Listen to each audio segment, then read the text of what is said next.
One moment. Okay, hello everyone in the 5 continents and welcome to another edition of our International English Online Meetings. Today we have a good friend from Peru living in the USA, Maya León-Meis. Hello, dear Maya. I am so happy to be here. Thank you for having me, and really excited to have so many of our colleagues today. Just wonderful. Okay, we thank you for the time you are going to spend with us. Let me share my screen with you all. Please give me a minute. It always takes some time. Here it is. Okay, it's frozen. Well, can you see my screen? Yeah. Yeah. Okay, but it's frozen. Just a minute, please. Oops. It always happened to the best world The best of speakers. us. Has Okay, here it's coming. Also, as I said before, welcome to our world community of educators. Today is May the 19th, 2024, and this is our 117th International English Online Meeting. If anybody wants to contact me, this is my YouTube, this is our YouTube channel.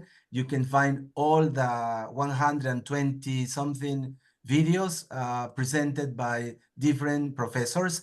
This is my Facebook. If you want to be my contact, my friend, whatever. So who are our next speakers? Well, next June the 23rd, we will have Ofelia Mendoza, a great speaker from Mexico, talking to us about TESOL dynamics. Then on July the 21st, Dawn Wink from the USA. Then Debra Suarez from the USA too on August 25th. Then the great Randall Davis from the USA in September.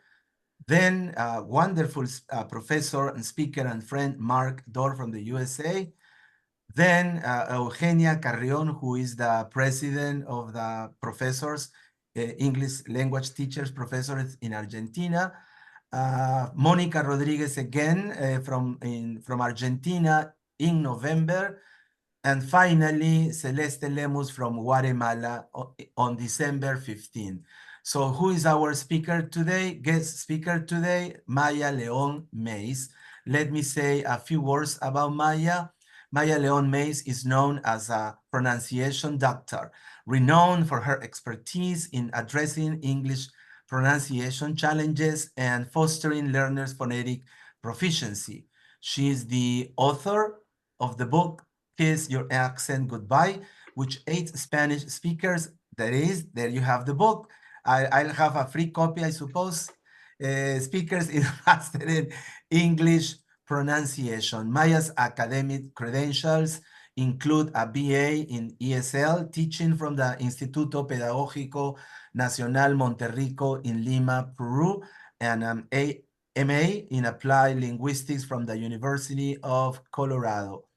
Then, with a career spanning 3 decades, Maya has imparted her knowledge of English pronunciation at universities across Colorado in the USA, Mexico, and Peru. And soon, I am sure, in other countries, dear Maya. I'm sure about that. She's a teacher, trainer, and speaker, having made significant contributions to conferences such as MexTESOL, TESOL, PeruTESOL, Peru-IATFL, and SpainTESOL.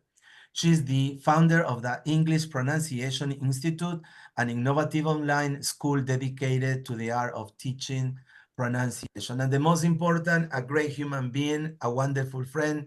Thank you, Maya, for the time and expertise you are going to show, you are going to share with us this morning. So the screen is all yours. Thank you so much. I am so excited to be here, and I'm glad to know that aside from Spanish speakers, we have speakers of other languages, because that's what I'd like to learn. We're always learning. So some present and teach, and some others present and learn. So I'm the second group. How's that? So let me share my screen.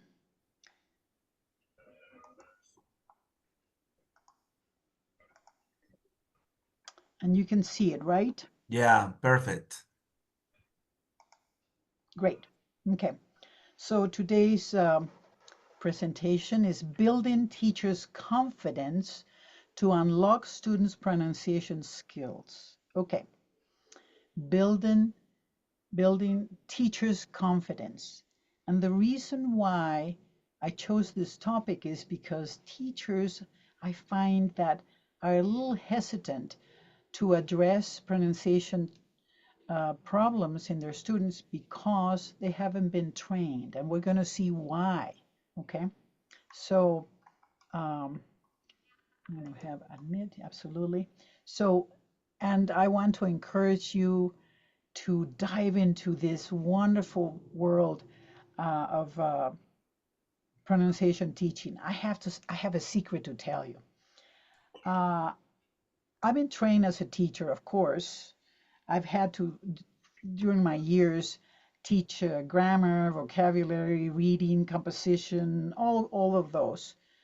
But I don't really enjoy doing that. I really, really enjoy pronunciation because not only that is so fun, but you can see the results immediately.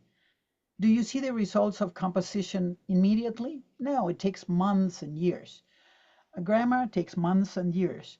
But with pronunciation, you can right away, you can see them if you do it the right way. So, and you guess what? You don't have to correct papers. You don't have to correct papers. You don't. So anyway, so let me share that with you. I'm sorry. And this is my information. My email is maya@doctorapronunciacion.com. All right. So now I have a question for you. Are your students tongue-tied when speaking English, just like this? Are you, the big question, the million-dollar question, are you trained to help them? Honestly, Yes? No? I'm not trained. I've taken a phonetic course, but that's it. Okay.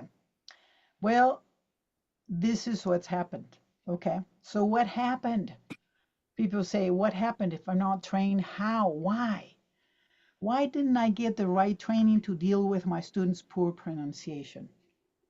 It's a question that I like to have um, other people also answer. Think about it and share. And I don't want you to feel embarrassed about it because it is what happened. This is what happened. Okay. So, question for you: did you have formal training in phonetics, or how do English educators teach pronunciation in your country?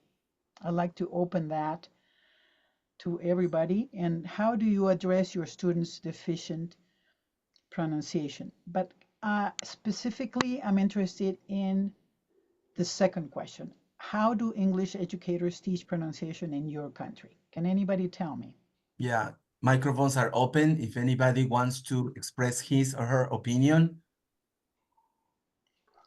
Are they even addressed or not really? Anyone, please? We have Edison from Santa Cruz, Fernanda from Brazil. Hello, good morning. This is Good. Edison. Okay, I did have that formal training and phonetics because it was part of our applied linguistics program. So we had phonetics and phonology, Good. and with those having that in mind, we also taught students.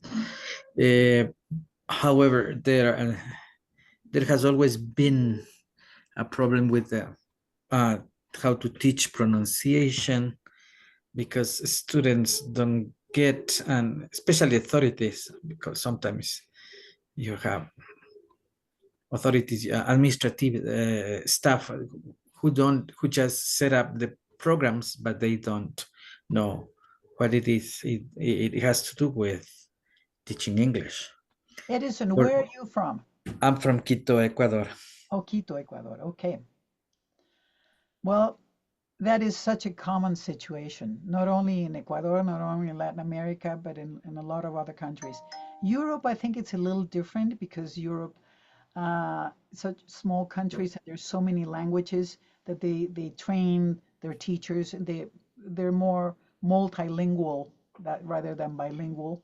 So the situation is a little different, but not necessarily completely away from this training, because the formal training in phonetics and is the theoretical part, but how about the practical part? That's what I'm worried about. So Edison, in your case, how is in Ecuador, how do educators in Ecuador teach pronunciation? Well, I'm retired already, and but I used to teach student teachers, and so we go through different set of exercises, and not necessarily sounds in isolation, but sometimes it is necessary. But we also have to use minimal pairs, having these words in context, because and in different context, because the same as when we are learning vocabulary.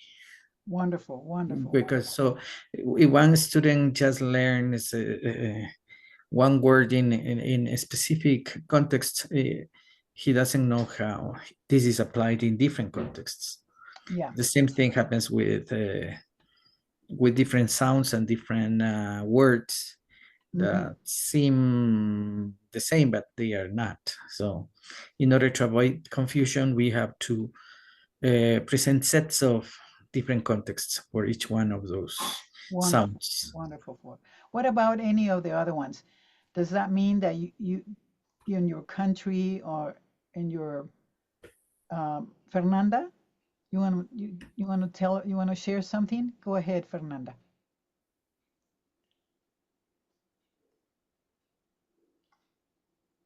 We cannot hear you.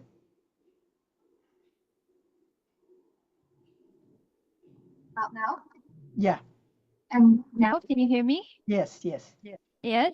Okay. So what he was saying about sounds and sorry, pronunciation and so on. So I think that context is something very vital to pronunciation, because our students, they are basically learning just one type of pronunciation, and they are not exposed to cultures, to different ways of feeling. And that means that they are not able to link what they see out there in the world, which is a mixture of all cultures, with whatever is going on in their minds, with the sounds. Because there is a very sorry, I just need to connect my plug here.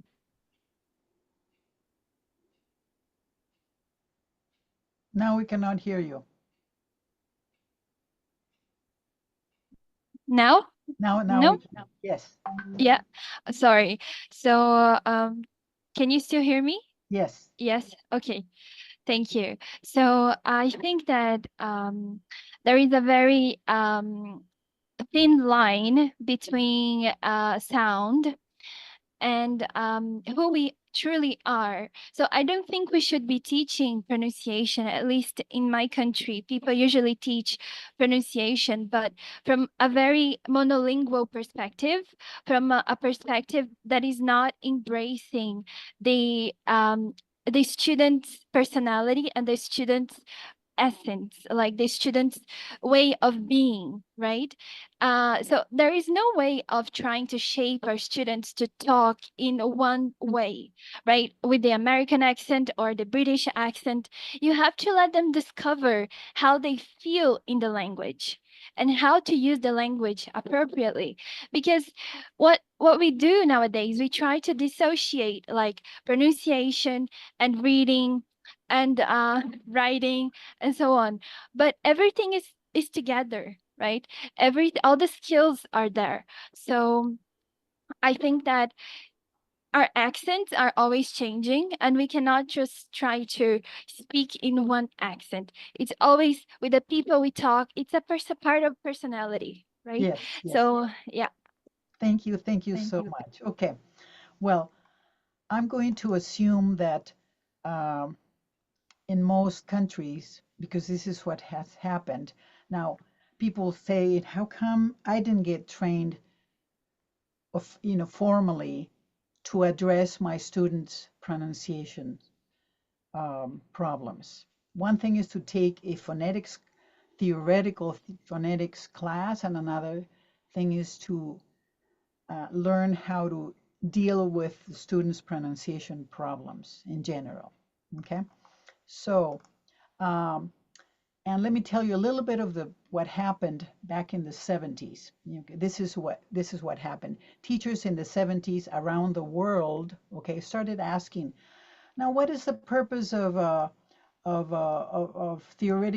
learning theoretical phonetics and the International Phonetic Alphabet? It's so boring, and what do we do with it? Okay, and how do we apply them in class? It's useless. So somebody said, why don't we eliminate this from our teacher training programs? Because it's so useless, it's so theoretical. Let's make it, So they say yes. And in many countries, they eliminated the formal teacher training programs. So this is what happened. See, it was too theoretical.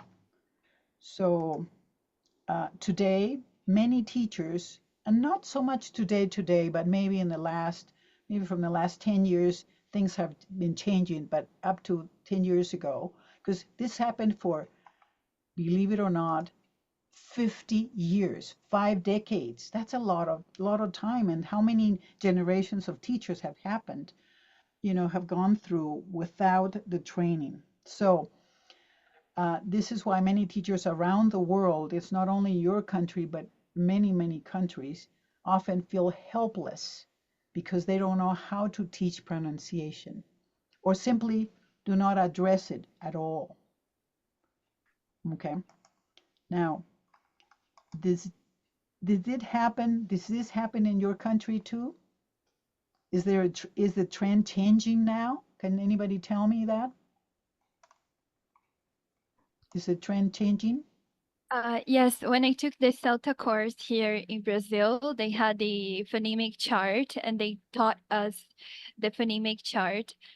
But the thing is, what I felt from my experience was that the instructors, although they were teaching us the phonemic chart, they were not really addressing our problems. Like they were not fully engaging us in our learning. So like pronunciation was helpful to learn, obviously, but there was a missing link there. Yes, Yeah. absolutely. Absolutely. Thank you for saying that. Yes, that's what happened. It's phonetic training, but are teachers getting trained on how to specifically get that knowledge to the student's mouth? That's the question. To the student's ears? That's the question. Okay. So what is the result? Is that students are not learning pronunciation and they're totally afraid of speaking. Yes? Is this happening in your country too? Or is this problem being solved now? And how? Go on, Damaris. Okay, thank you, Maya, for the question. Well, in my country as well, we started at first, many years back, pronunciation was not really taught as a skill.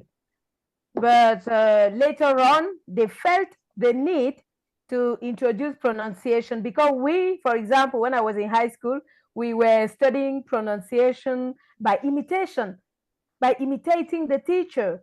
It's only when I arrived at the university that I was formally taught phonology and phonetics. I was discovering all the sounds of English, for example. So then they introduced pronunciation. It started on being very theoretical by addressing individual sounds. But later on, the result was still not really satisfactory. and they introduced new approaches, and now they are like trying to teach pronunciation in isolation first. Then we teach sound building, we teach sounds in context within a text when we Yes, are teaching yes, reading. So absolutely. it, Wonderful. it has started changing somehow. Yes, Thank you. yes, yes.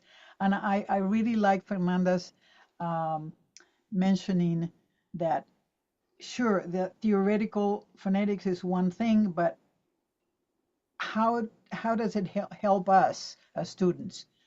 That's the big question. All right. Sorry, So, dear Maya, we have a question from Roxana in Lima. Rox- Go yes. on, Roxy. Hello, everybody. Hello, Hi. Roxana. How you Hi. doing? Thank Good you, to Maya. good Thank to you see you. for Yes. giving us this opportunity to participate in this part, something that is very challenging, I think, for teachers, for us. And I think that this factor has been neglected. You froze. Yeah. Talking about neglecting. Well, Roxy? maybe it's her Yeah. internet. Yes. Well, she will be back. Maya, go on. Yes. All right. When come back, I'll just stop and because I really want to hear what she has to say. So, Okay. what is the answer? Obviously, teacher training, obviously, okay? However, this time, let's not make it so theoretical. Let's make it practical. Let's make it realistic. And let's make it effective. That is it. That is the answer. Roxy, you're back. Tell us. Excuse me, so sorry, Yeah, something that was sure. out of my control. Yeah. Well, I was saying that first that we need to be confident about our preparation, and then to show the students, our learners in general, it doesn't matter the age, the need of learning because of the blocking of communication when they are not pronouncing words properly. No, we know that in English, if we say best and vest are totally different words. We do not happen in Spanish, which is my mother tongue. So when we make these kind of differences and let the students know that they are given an incorrect message, they feel interested in that. And then we need to know about the languages are different. They have the different points of articulation and manner of articulation. And that's what we have to be aware and to teach them. Why is B, which is bilabial, and what is V, which is semilabial? Obviously, we are not going to tell all our students with all these terms, but yes, with the practice. Minimal pairs are very helpful, but it's something constant. It's not a matter that to do a lesson with phonetics and all this kind of stuff with just one day. It's like better 5 minutes every day, constant and permanently, to create a habit. I think that would be something helpful for our students and teachers as well. Wow! Wow! Wow! Just wow! All right. Very good. Okay. Thank you so much. Absolutely. Okay. So what do we need to do today? Let's empower English teachers with the right tools. That's my motto. That's my mission. Empower English teachers with the right tools, not necessarily only theoretical, but practical. That's it. Agree with me? Yes. Agree with you. Yes, and so let's give teachers the necessary training so they can help their students. That way, their students stop feeling embarrassed about any pronunciation issues that they have. Okay, so but this time let's make it simple and practical and fun. Very important to have it fun because that way we keep them motivated. Okay, so let me share this with you. These are the objectives of this workshop. Objectives I have for you. First, to make you aware of some of the reasons behind your students' challenges so you can find ways to modify your students' speech habits, okay? Because if you know why, for example, in Peru, for example, we have the population that speaks Quechua, okay? And in Quechua, for example, they only have 3 vowel sounds, 3. And in Spanish, we have 5. So the girls that come from the mountain areas to the cities in the coast, and they want to work as maids and you know, people who come, Spanish speakers make fun of them because they say, oh, they say inano, inano. Well, they don't have 5 vowels like in English, like in Spanish. They only have 3. So this is why they make mistakes. This is the type of problems that, I mean, the background, the challenges that the students have, so that we can address why is it that they have these problems, okay? So if they have problems with this sound, like for instance, like Rosie said, between b and v, best and vest, why is it? Because we don't have the V sound, like V, okay? We only have one. Even if it's spelled with a B or with a V, we only have one sound, it's a b, okay? So this is why we have problems. So, all right, let's keep going. Second objective is to give you some quick ideas on how to tackle some reasons, only some because there are so many, behind each type of challenge, so that you can be better equipped to improve your students' pronunciation. I'm going to give you some couple of quick, 3 actually, quick ideas that I think it's going to apply to every language group, okay? So third is to give you an overview of the different types of natural and logical challenges. Natural and logical, like I said, if a language has only 3 vowel sounds and in English we have almost 23, including all of the diphthongs, where are they going to get the other 20? You can imagine the big challenge that these students have. So again, to give you an overview of the different types of natural and logical challenges English learners encounter when dealing with English pronunciation. All right. And fourth, I want to pique your interest in getting trained on the amazing field of corrective phonetics. Phonetics, theoretical phonetics is one thing, corrective phonetics is more practical. And how do we improve students' pronunciation? That's the thing. And fifth, to make you realize how fun, how easy, and how rewarding it can be to work with your students' pronunciation, okay? That's it. Enjoy the ride, okay? Right, so let's start identifying some phonological differences between English and various languages.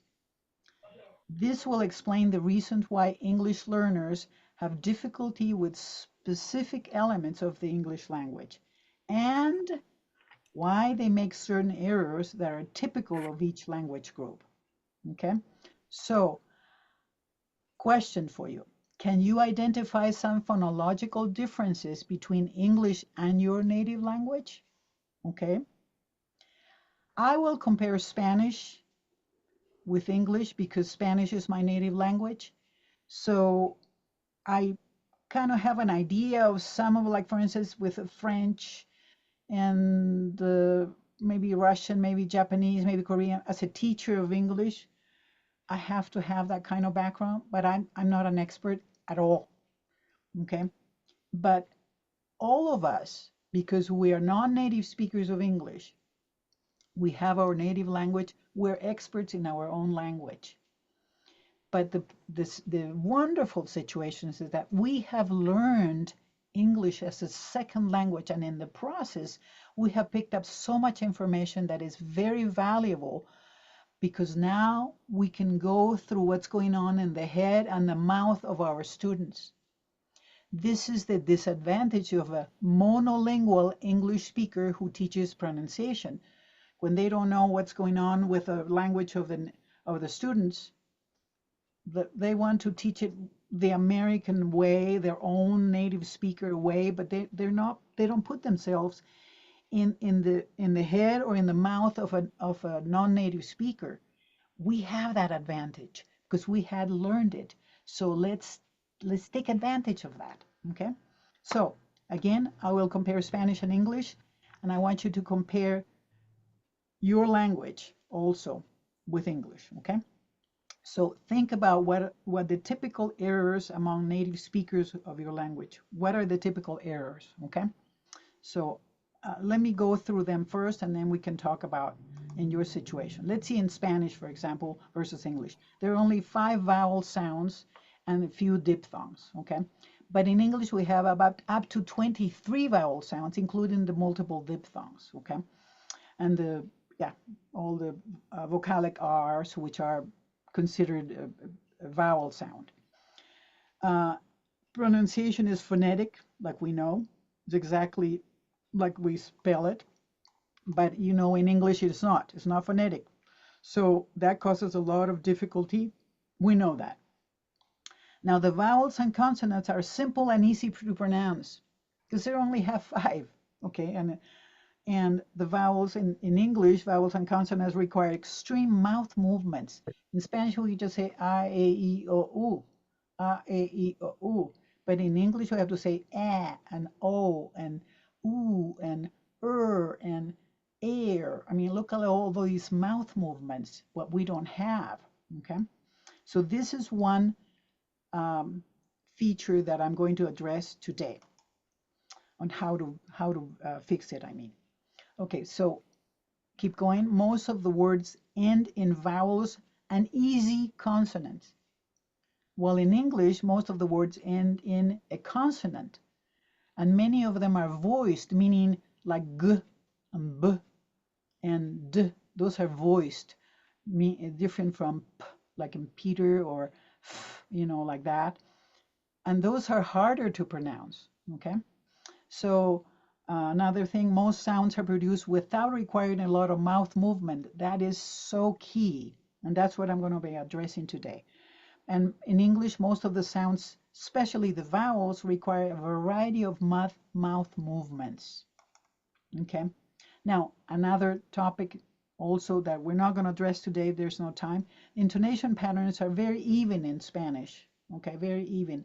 Well, in English, they go up and down, da, da, da, da, da, da, da, and they convey different meanings. So that's why they are important. That's part of the English language, which we don't have in Spanish. So that's why it's not necessary to stress keywords to convey meaning. We simply add more words if we need to explain anything. While in Spanish, we have very noticeable stress on keywords to convey meaning and make our messages clear. Now, are there any similarities in your native language comparison? Tell me. Anyone, please? Pardon? Didn't get the question. In general, I mean, I compared Spanish and English. I cannot compare. Damaris, what is your native language? My native language is Bassa, but my first language here is French. Okay, all right. I could compare English and French because most of our students speak French, even as their first language. Many of them at times do not know their native language, unfortunately. But it's not French from France either. Yeah. So it has French with certain differences. So that is fascinating. That is fascinating. Yes. So the big challenge our students face, from what we have noticed, is that the phonological difference between English and French is there. For example, the most problematic sound is the dental sounds, apicodental, as we call them. Yes. Our students, anyway, people who are from French background, really find it difficult to pronounce it. You need to drill them over and over again, and they still find it difficult. Absolutely. So because in French they do not have apicodental sounds. We also have the length of vowels. In English, long vowel sounds must be long. They are quite different from short sounds, and there's a semantic incidence when they are not respected, for example. Yes. So in French, that's not the case. And in English, we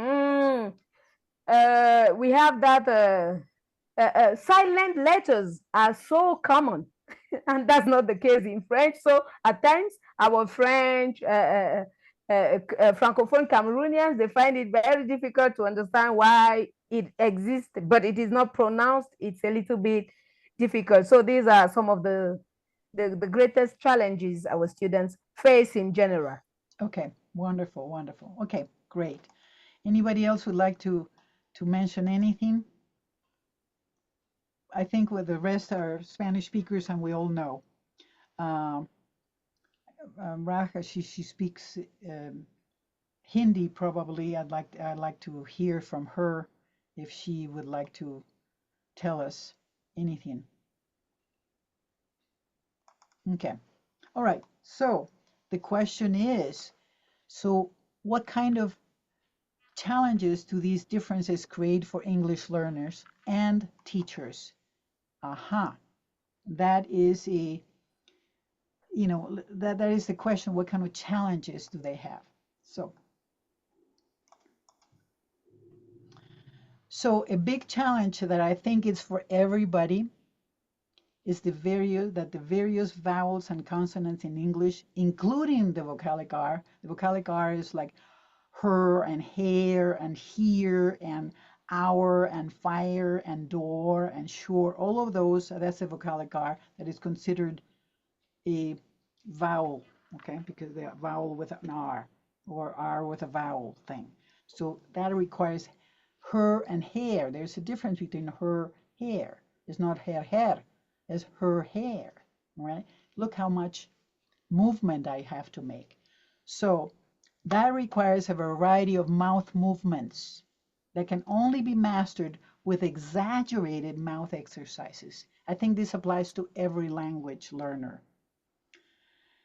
They are truly challenging for English learners who are used to simple enunciation, okay?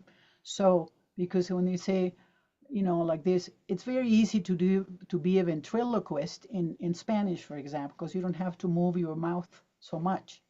So, how do we address, this is my suggestion, as a pronunciation doctor that I prescribe some certain cures, I prescribe mouth aerobics, okay?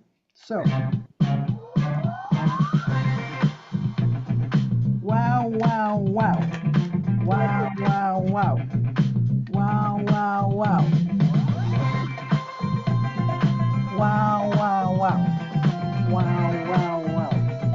Okay, so I want everybody to go wow, wow, wow. What a cow. Wow, wow. And the music, wow. and the music, Maya.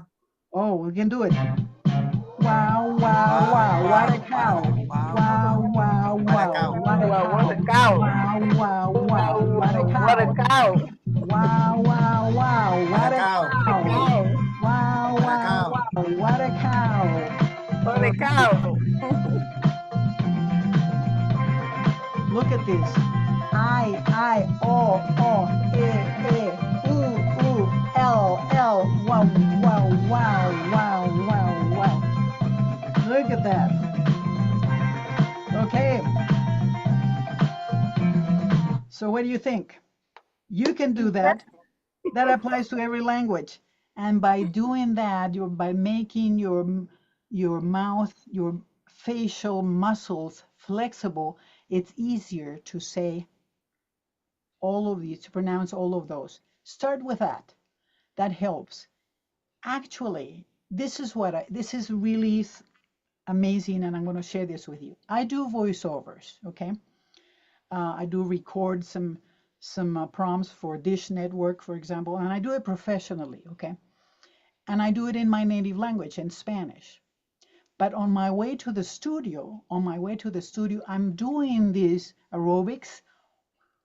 So when I go to the studio, my mouth is very flexible and I can speak clearly. This is for me to speak in Spanish. And I still do the mouth aerobics because that helps them. Can you imagine what that would do for students?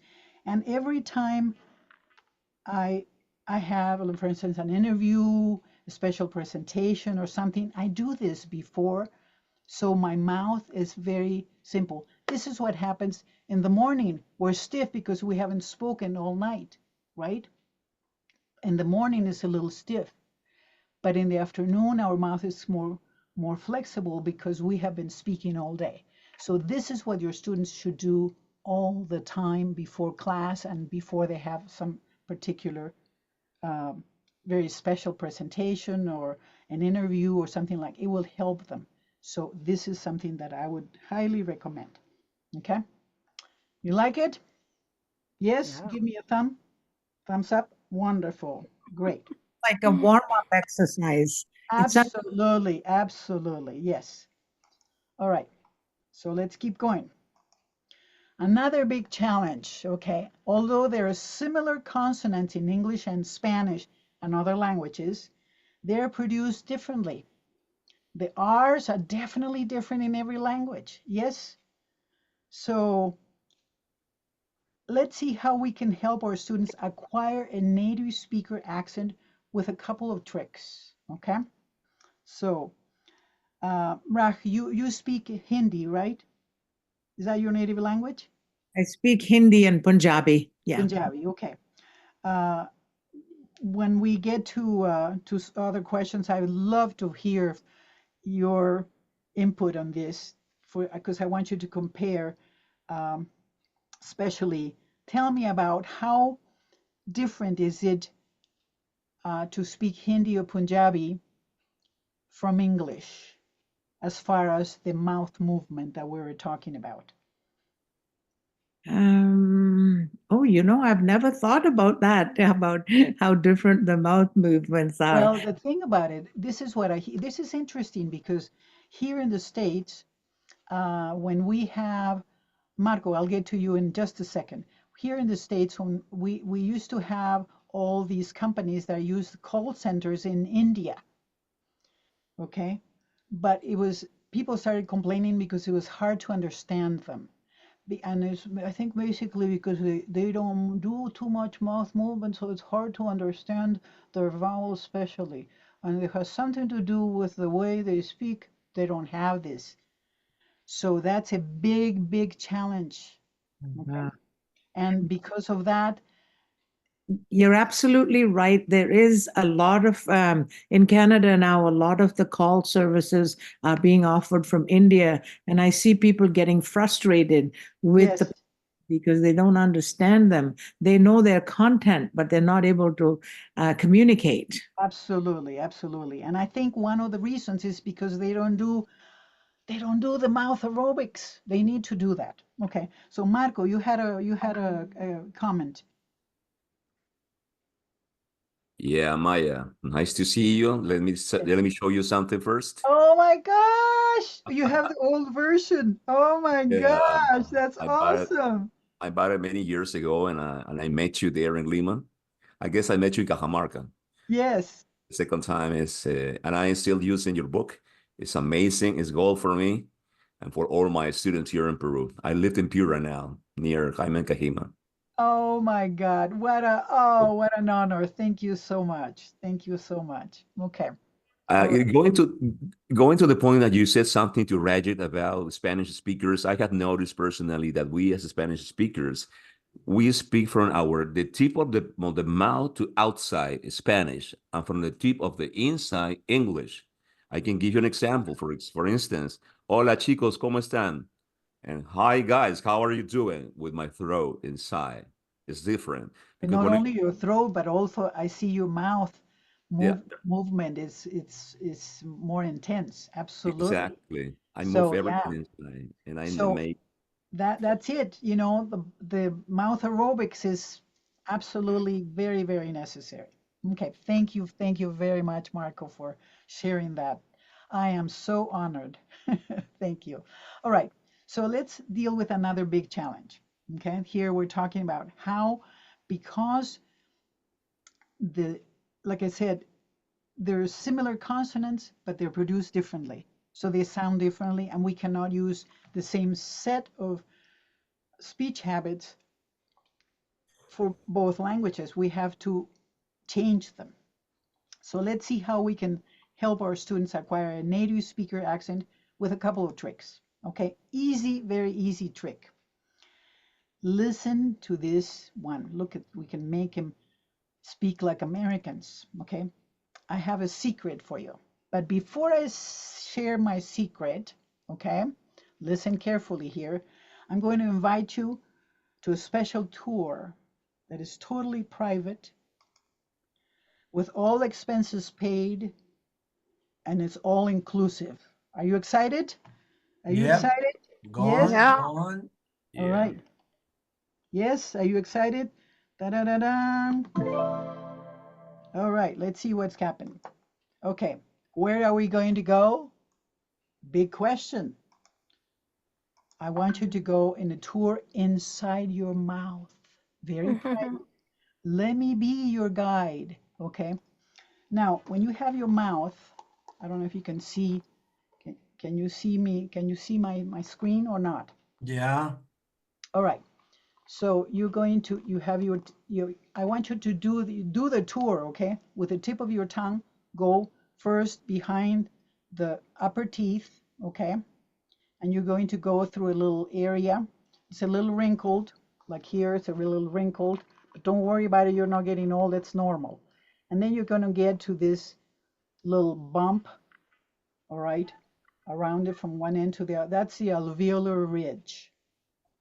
Too technical of a word. I call it the magic bump. El bultito mágico. Okay, el bultito mágico, the magic bump. Okay, so that's where I want you to go, right? And I want you to discover this alveolar ridge. Can you find it? Yes, that is el bultito mágico, the magic bump, because that's where the magic happens. That's why it's magic, okay? So, yes, that's where you put your tongue when you say, the new nun is nuts, all right? The new nun is nuts. Can you say that and analyze where you're putting the tip of your mouth to say the N? The new nun is nuts. Right there, right? In el bultito mágico, in the magic bump. That is key. That's key for your students to find. The N sound, I think it's the same in every language. I don't think they changes anywhere. The N, I think it's, that's the way to pronounce the N. So it's a very good starting point. None, none. Everybody say none, none, none, none. None. So you start, show your students to say nona, nana, nene, nana, nina, nana, nana, nana, nana, nana, nana, nina, nana. They will find, it doesn't matter what language it is, they immediately know, that's where I'm putting it. Okay? That is the magic bump. Ese es el bultito mágico. Mágico. All right? There. So, I want you to say in Spanish, those of you who can, and analyze where you put the tip of your tongue. Tito y tita. Tito y tita. Are you saying it? Where are you putting, where in Spanish? Tito y tita. Where are you putting the tip of your tongue? Behind the upper teeth, right? Tito. Now, how do you pronounce the T in your language? Damaris and Raj. Is it different? Or Fernanda, how would you say this in your language? Is it different? I don't actually know. Like, I can just say there are different words that we have No. the I letter. want you to say, no, specifically tito y tita. No, give me different words. Tito. Just Oh, okay. Tito, Uh, tita. tito, yeah. tita. So I would say it as chito and chita. In So in Portuguese? Portuguese. Yeah, so in Brazilian Portuguese, I think mainly we have the first T would be ch, like chito e. Ah, Mm-hmm. aha. So in the Yeah. first one, this is fascinating for me. In the first one, ch, where do you put the tip of your tongue? Do We you put it- don't.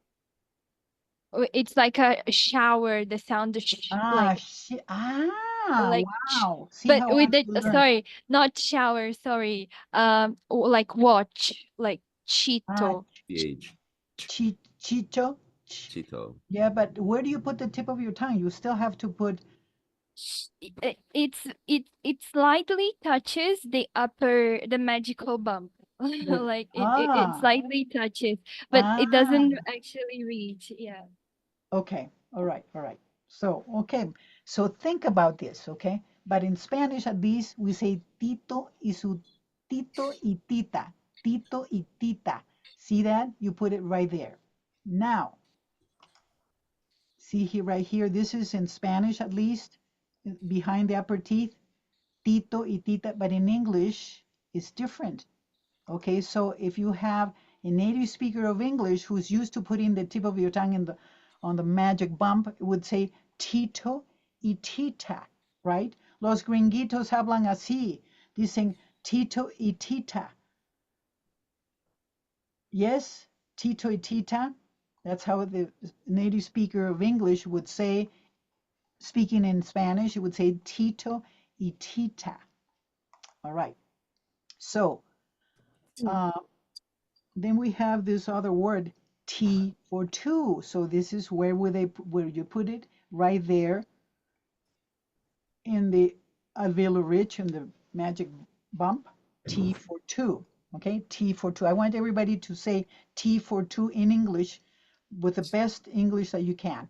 T for two. For two. T for for two. T for two. T for two. No. T for two. Okay. So be very careful to put it right there. However, a stubborn English learner would say T for two. So T for two. T for two, because they're not putting the tip of the tongue up there. They're putting it behind the front teeth. Then it sounds like T for two. Nah. That's not it. No. Okay. So, ojo, ojo, ojo. These are the key sounds that are pronounced when the there. Okay. The n, we've seen it. The t, the d, and the l. These are pronounced with the tip of the tongue on the magic bump, el bultito mágico. Remember these four. This one you already know. Everybody knows the n, but these other ones people forget. This is what we need to teach our students. Okay. And that will create an instant American accent. So we have n, this new nun is nuts. Everybody, this new nun is nuts. You can see that. This new nun is nuts. Absolutely. We have the T for two. That's another one. T for two. Another one, David and Daniel. David and Daniel. Can you see where you're putting it? Okay. And this is fascinating. If we want to sing in Spanish, la la la la la la la la la. I want everybody to sing in Spanish, la la la la la la la la la. Where are you putting la the la la la La la la la la la la. la la la La la la la la la la la la. la la? You're putting it behind the upper teeth, right? However, let's sing now in English. La la la la la la la la la. See what happens? la la la La la la But la. you have to put the tip of the tongue up there. See how, and notice that it was easier, it was faster here, la la la la la la la la la. So the vowels don't have to be so long. But here in English, la la la la la la la la la. Wow, it takes a lot more effort. La la la la la la la la la. When we put it up there. Okay, do you like it? Yeah. So this is a very powerful secret that our students must remember. El bultito mágico, the magic bump, and that's those four sounds that we mentioned. These are key. All right, that's it. Okay. Any questions? Everything is clear, dear Maya. Wonderful. All right. Another key sound is the R. Okay. The R is probably the most distinctive sound in different languages. The R in French is different from the R in Spanish, different from the Russian, different from the Brazilian, different from, yes. Is that true? Yes. How is the R in Hindi, Rah? Like Raj would be Ra, Ra, Or no, just isolated. Ra. Yeah, this is interesting. I have difficulty trying to see how I do it. Okay. See, when we have to think about it. Okay. So what do we do for English? Do not touch anything. You just curl the tongue towards the back without touching anything. This is it. Like this is we do it in Spanish, okay? Ra, ra, ra, and ra, ra, ra. We put it actually there. R, r, r, or ra, ra, ra. We actually put it right there. But in English, we just curl it back. Let me share something with you that I have. And you can use this if you want to for your students. Can you see my, this is your one hand and these are your teeth, okay? And with a red sock, you can pretend that is your tongue. I mean, yeah. So here's your teeth and you go like this. So you teach them that they don't touch it. You just go here. Ra, ra, ra, ra, ra. Okay? Third world technology that works. Yes, definitely. Yes. All right. So let's not forget that American R sound has different variations on top of it. Each one poses a different challenge. Look at this. The initial R, like in rose, the middle R is in Monrose, like sunrise, the vocalic R, like in her, hair, here. Oh my gosh. The cluster, like in project and broom and throw and crow, that is another challenge. And the combination of the middle one, frase vocalic, like in the word horror, the word horror or mirror or terror, it's another big challenge. But let's do that one for another time because we won't have time to address it. Okay, it's way too complicated, very necessary. In fact, I have presented this particular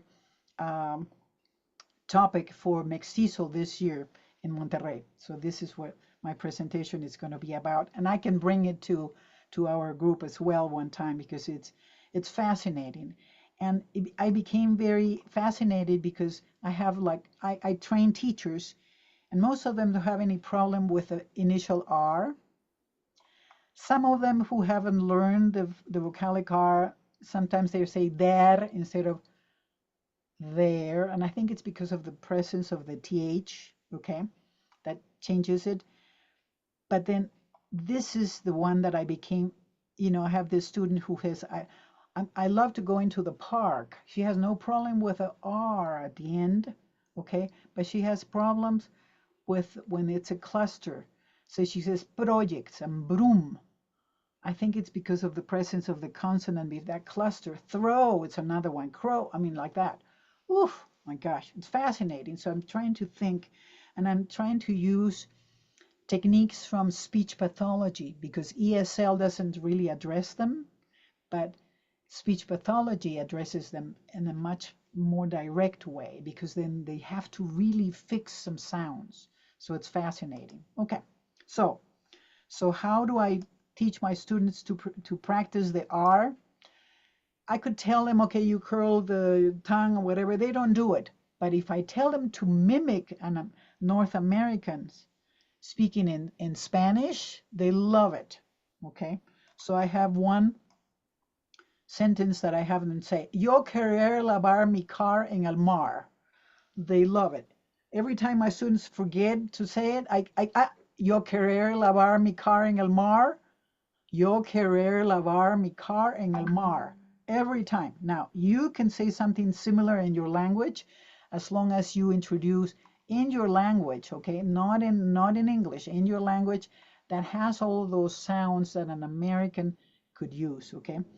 Yo querer lavar mi car en el mar. Look at this. El gringuito dice, yo querer lavar mi car en el mar. It's an excellent thing. And they laugh because like, who washes the car in the ocean? Come on, But yo querer lavar mi car en el mar, they remember. Okay, so you see how it works like magic? Can you see that? Yes. Okay. All right. So FYI, for your information, since I'm a pronunciation doctor, I analyze linguistic ailments and I give my diagnosis using terms that I have invented for linguistic health. So you can have fun, okay? So, all right, let's keep talking about other challenges that we have. There are numerous consonants on final position that are difficult to pronounce for English learners, okay? And I think this happens to in every language, okay? For example, bed and pet and bag and home and card and cob and sing. That's what I'm talking about, final consonants, okay? But when they have, they don't know how to, what is the reason this problem, okay? All right, why is it difficult?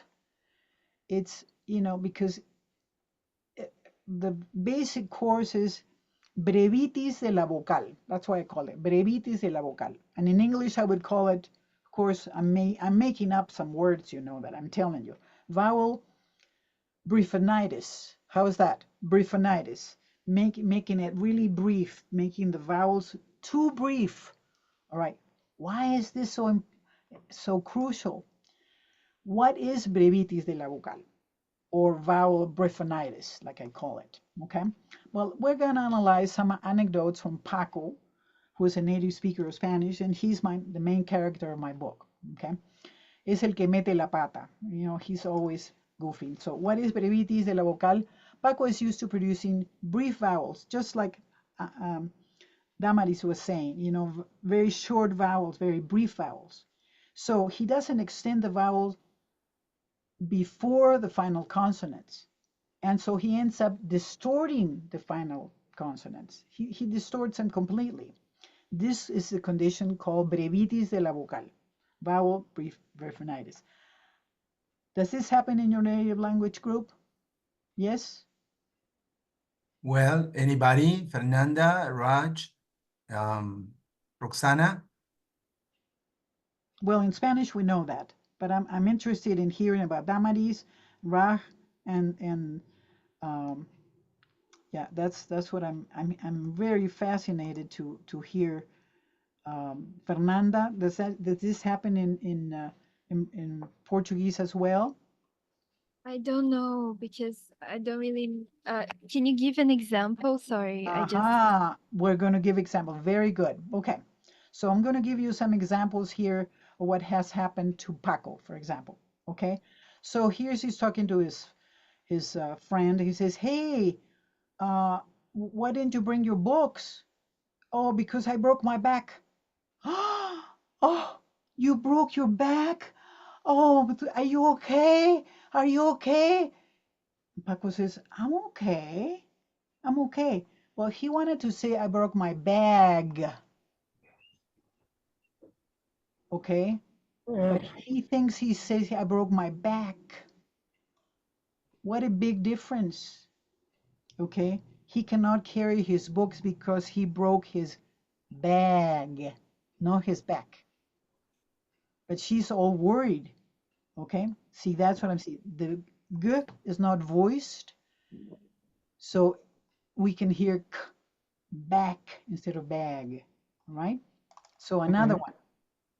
Another situation. He said he went to get some x-rays and he says, "Miss, can you bring me a rope?"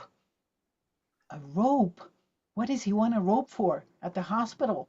A rope? What does he want a rope? He means a robe, because he needs to get an x-ray. All right? A robe.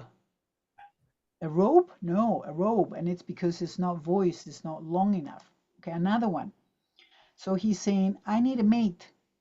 Do you know where I could find one? I need a mate." He needs a maid to clean his house. So she's thinking, oh, maybe on the internet, maybe on the newspaper, whatever, because he didn't say maid, he said mate. Another one, this is, oh my gosh, he's inviting this very, sweet little lady that he has met at church, and he says, "Do you want to sin with me? You want to sin with me?" He wants to sing with her in the choir at church, but he didn't say sing. He said sin. So, oh, well, you know, she could slap him or something. Well, of course. All right. And this is, trust me, I picked these up from real life. I did not make them up. Okay. Now look at this one. He asks a client, "May I have your car?" Oh my gosh, he wants my car? What does he think? He means your card. Card, no car, but he doesn't say card. He says car. So can you imagine? Okay, so that's what happens. Okay, so which are the difficult final consonants is the big question. Okay, some examples here. B, like in YouTube. D, like in bed. G, beg. V, loved. Bath. Health, look at this. Card, cards. Ooh, all of these are very difficult. Warm, warmth, look at those. 4, look at this, 3 consonants in final position. Most, tests, asks, cold. Why are these so difficult? Simply because they did not extend the vowel. Also, regular verbs, you know, in the past tense, this ending is crucial. The plurals, oh my gosh. There's a big difference between YouTube and YouTube. You can watch in YouTube. No, it's not YouTube, it's YouTube. Okay? I need a mate, not a maid. You know, I mean, I need a maid, not a mate. Okay, bed and bed, the difference. Dog and dog. I had a student who knew how to extend something. He would say dog. No, don't extend the consonant, extend the vowel. He would say dog instead of dog. You have to extend the vowel, okay? Card, bath, all of these basic. So conclusion, there are numerous words in English that end in consonants, more than in Spanish, more than other languages, okay? So it's crucial to learn how to pronounce the difficult final consonants. They are usually voiced, meaning we use the vocal cords, so they're harder, like G is different from K. G is voiced, okay? So what is the solution? Simply teach them to extend the vowel before the final consonant. Simple, right? Ah, ah, ah, ah, ah, ah. How do we teach them? Okay, so how do we teach them in an easy and effective way? I have to give you the clue. You stretch the magic frog. This is the magic frog. Can you see it? Yes, that's the, you stretch the magic frog and you have it. What? What does the magic frog have to do with extending the vowel before the final consonant, you wonder, right? Do you know how to do that? Do you have the answer? No, it's one of those. No, okay. The magic frog helps you to extend the vowel if you stretch it while you're pronouncing the vowel, like frog, frog, frog. See, so while you're doing it, you do that. Okay, so if you don't stretch the vowel, you end up saying frog. Absolutely. Okay. Yeah. You feel and hear. I want you to say frog and then frog. Hear this and then extend the vowel and say frog. Frog, frog. Frog. Frog. Frog. Frog. See the difference? Frog. Can you feel Frog. the difference? Frog. Yes. Frog. Frog. Absolutely. So let me explain it better. Okay. To pronounce a difficult voice, you know, the voiced final consonants in an easy way, we have to help the tongue and give it time to go to wherever it needs to go to be pronounced the final consonant, okay? So all that time that the tongue needs to wait and get there, we need to extend the vowel because we're not going to stop it. We have to keep going, right? So this is exactly what happens with an athlete. He, you know, this vault jumping, this is the vault, okay? In order to run a certain distance, you know, he needs, I mean, in order to jump at the vault, he needs to run a certain distance before, right? And then he goes, okay? Before he jumps, that's exactly what we need to do. Okay, so it takes time and effort to reach the magic bump, for example, or other points of articulation. So in the meantime, we extend the vowel. Okay, so to stretch, the magic frog will help us stretch the vowel and give the tongue time to get wherever. Okay, all right. Now, question. See here one more time. Frog, frog. One more time. Frog, Frog, frog. Frog, frog. see?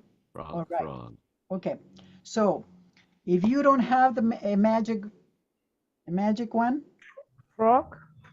guess what? You can use a rubber band of any kind, and that's do the same thing. Okay, so let's see the word leg, leg, leg. So you can do it with your extending it, or you can do it like this. Okay, and if they don't have it, just go like that. That's enough. Okay, but they have to. Okay, no frog, no problem. Just, okay. So another magic trick is the phonetic running track. What the heck is this, Maya? All right, this is it.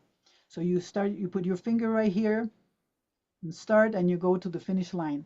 Leg. So leg, see that? Leg, leg. See how it forces you to extend the vowel? The can-can girls, da da da da da da da da da da da, leg, leg, leg. All right. So if you don't have a running track like this one, okay, you can make yourself one very easily.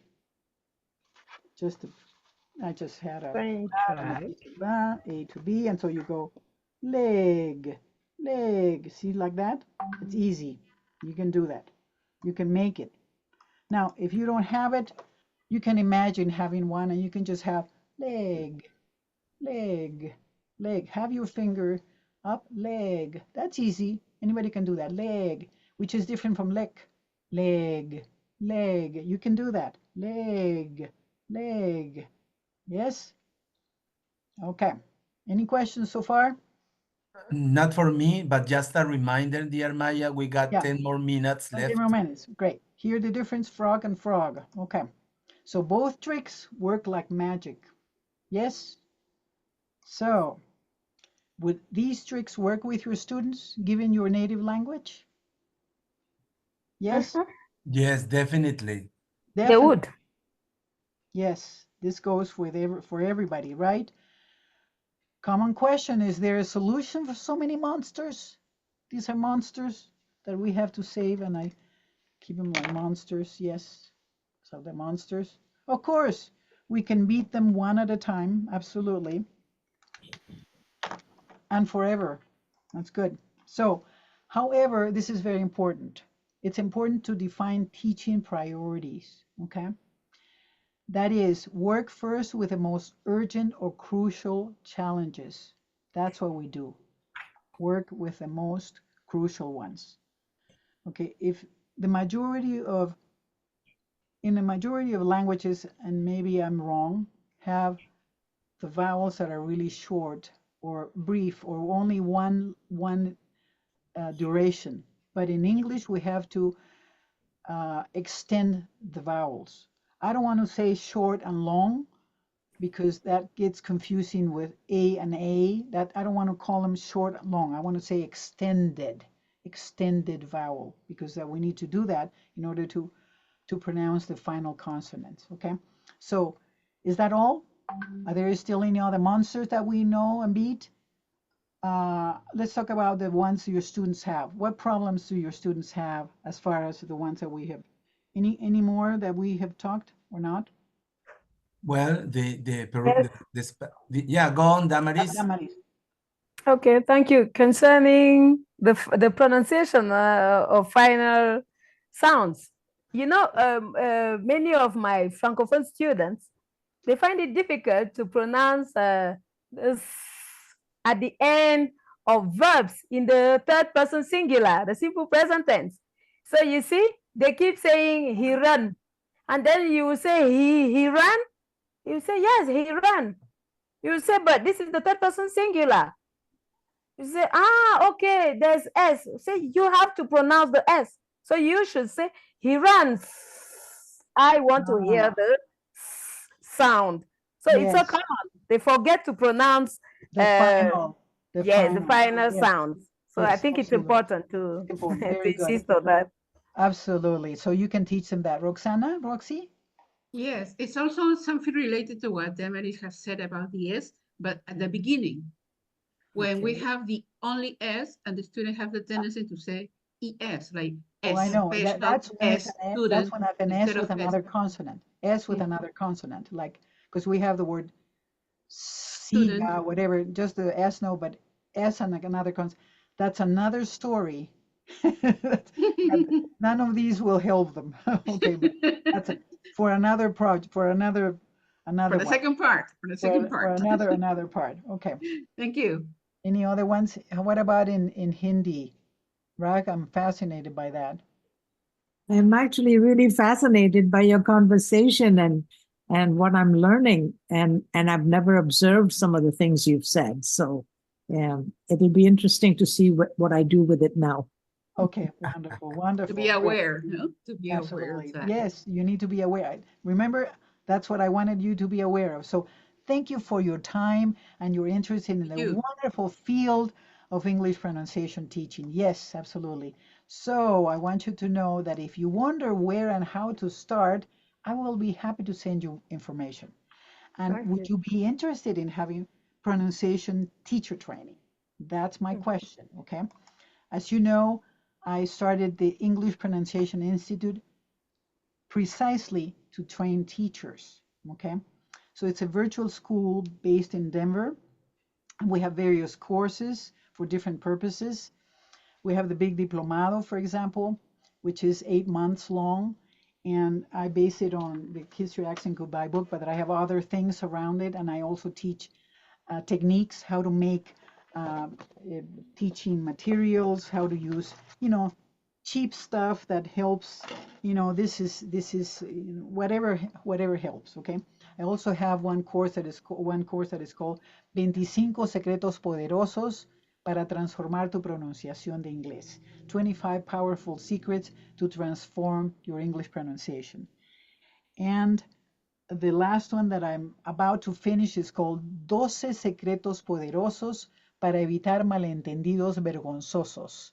12 powerful secrets to avoid embarrassing misunderstandings. Okay. I've already have people requesting them because they really, really want them. So if you're interested, this is my information. You can contact me at Maya Doctora Pronunciación. Remember, it's pronunciation, but with a C instead of a T.com. Okay, and this is my WhatsApp number. Okay, and yes, you can, with all of these tricks of the trade, you can become the star teacher in your institution. Absolutely. It's amazing how, because there's so few teachers that teach pronunciation and they really pay attention to it, you can become a star easily. Okay, absolutely. And yes, you can absolutely be an awesome teacher. So this is my information. Thank you very, very much. Thank you so much, dear Maya. If you can stop sharing your screen so we can see each other. Okay. I have already taken a photo of everything and I will share it in our WhatsApp group. Thank you once again. We have like 6 minutes to make some brief comments, okay? Brief comments that you will listen to them, Maya, and then you will have time to say your final words in this webinar today. Go on, Fernanda. So I took some notes now, and I just wanted to say thank you for your time, and everybody as well. I wanted to say, to highlight, I was thinking about how much pronunciation, like we talk about pronunciation in a way that sometimes is not exactly like phonology, but like, I think that the techniques are really good, but there is a difference between accent and pronunciation.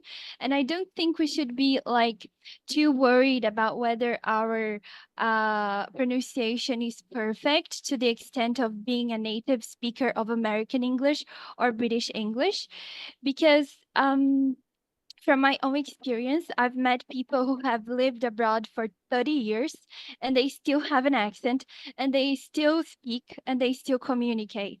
And honestly, when I lived abroad, I got it really quickly. So I think each person is different. And yeah, there is more I would like to say, but that's okay. Absolutely. I mean, Thank you so really, much, dear Fernanda. it's not a matter of sounding exactly like a native speaker. I've lived in the States for, gosh, over 40 years, and I still have an accent. I still have an accent. Mhm. But the Yes. key is to have clear communication. That is it. Clear communication. And if you are using English in a professional situation, it has to sound professional. Clear and professional communication is the key. Okay. So having an accent, it's okay. It's part of our personality, it's part of our culture. But having it clear, absolutely. Okay. Yeah, because one of the Uh, things you said about one of the words, like the R please. sound, for instance, in Scottish English or in Irish English, they would pronounce it completely different, like However, r. you say however, yeah, whatever. Yeah, and some Oh, people would even use the r sound, like dor, even Yeah, in Old English, right? So I think these things are very interesting because we can overlook those yeah. things, and it's really very bad for learners when they think that, I can't speak in the way that I can speak, right? thank, So thank yeah. you, Fernanda. We need have to give time to all other people here. Please, anybody else who wants to express something? Damaris, Maria, Damaris, yeah. Marco. Okay. Thank you, Maya. The presentation was very good. I've really been impressed by the real objects you have used. I think they really make the lesson attractive. And concerning the pronunciation, I wanted to to say that it's true. We do not want to turn learners into natives because this is quite impossible. You see, but we must have some guides. Okay. So the teaching of pronunciation, British or American or whatsoever variety, is a guide so that learners should know that they could communicate above the national triangle and sound intelligible. It's very important. Thank you, dear Damaris. Roxy? Marco, You're briefly, welcome. please. Marco wanted to say. Yeah, I just want to say to Maya that I can see just now in her eyes the enthusiasm and energy that she pushed in my heart and in my eyes, in my ears, in the time that I attended her class. It was excellent. It was great. And God bless you, Maya, for everything you Thank have done. you. Thank you. Thank Thank you, you. Marco. Big Roxy hug. in Thank you. Lima. Roxy? Thank you, Maya, too. As just to complement what people have said before, I feel a pleasure to have listened to you. I noticed the passion that you have for what you do, and you transferred that to us. And it's a way to convince our students that it's important to be clear when talking and communicating in order to avoid those embarrassing situations that sometimes they could have. And having fun. It's a great form to learn it. The student will enjoy it as well. And now I think all of us, at least all of us, we are aware of this importance. Thank you so Wonderful. much for your time, Aya. Thank you. I just hope that you guys use those three. Correct. So which one did you like better? Like Rubber band. all of Oh, them. okay. And the final message, the final comment, our president, dear Raj in Canada. Well, Maya, it was fascinating to watch you, teach and use various props. I mean, and that's encouraging to see how much we can really engage people when we're using props. And you've made me more conscious of not to worry about my accent, but to see if I'm clear in my pronunciation. Thank you.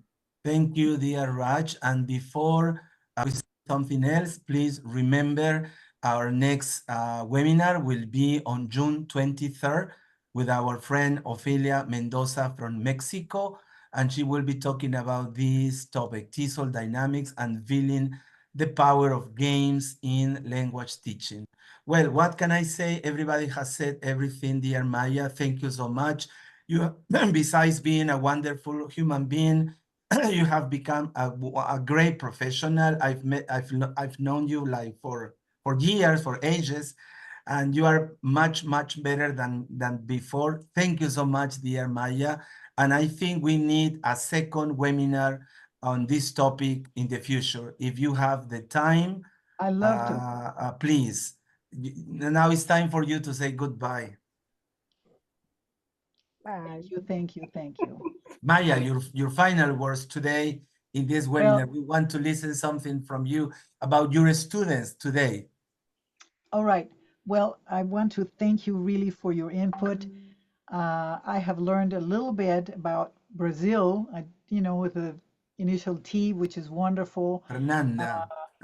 I just hope that you use those 3 tips that I gave you. I was trying to choose something specifically that could be used to different languages, and I think it is right. So the one of the extending the vowel, it's a life changing. It really is completely. You'll change your life after that, because see, you can avoid so many problems with just by extending the vowel. So thank you so much. Thank you so much. Thank you, dear Maya. I have a WhatsApp group with 120 teachers from Piura, the north of Peru, and I'm sure that they will be delighted to contact you and talk about a course, because that's what we need, to be trained, not to speak like a native speaker, but to be intelligible, to be clear, and avoid misunderstandings. So thank you so much, dear Maya. Thank you. Thank you. Sorry for taking a little bit longer, but I thought I had to highlight this. I had to talk about these things of native speakerism. Yeah. Okay, thank you, dear Fernanda. Your comments are always welcome. Thank you, Raj. Thank you, Roxy, Damaris, Marco, Mario, Patricia, and all the people who are listening to you, Maya. Hello, Raj. People from Mexico, from Ecuador, from I don't remember other countries were saying that this workshop has been great, and it has. So thank you once again, Fernanda, Marco, Maria, Patricia, Damaris, Roxy, Raj, and Zulema from Bolivia, and see you in June. Have a nice weekend. Have a nice Sunday, and see you soon. Thank you so much. Thank you. Goodbye. Hello, Raj. Happy for you, Damaris. Thank you. Monsters. Okay.